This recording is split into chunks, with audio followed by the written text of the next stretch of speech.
खबर शामिल करते हैं मंचनाबाद से। Senior district reporter Bahawalnagar Mohammad Azeem Zoya की रिपोर्ट के मुताबिक डिस्ट्रिक्ट पब्लिक स्कूल बहावलनगर में 3 रोज़ा सालाना स्पोर्ट्स गाला का इनेकाद किया गया।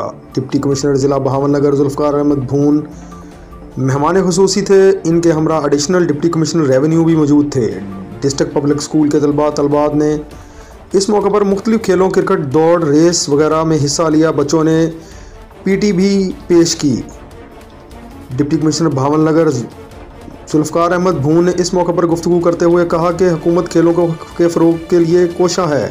पंजाब भर में महकमा स्पोर्ट्स क्लब्स की रजिस्ट्रेशन कर रहा है। स्कूल्स व कॉलेजेस से खेल से अच्छे खिलाड़ी तैयार हो सकते हैं। डिस्ट्रिक्ट पब्लिक स्कूल बहावलनगर के तलबात की सरगर्मियाँ काबिल सताइश हैं। तलबात मुल्क की तरक्की के लिए भरपूर किरदार अदा करेंगे। प्रिंसिपल प्रोफेसर शफीक अहमद ने खिताब करते हुए कहा कि नौजवान नस्ल खेलों के ज़रिए राह रवी से बच सकती है। गैर नसाबी सरगर्मियों के ज़रिए तलबात में टैलेंट सामने लाया जा सकता है। खेलों की सरगर्मियों जुमे तक जारी रहेगी।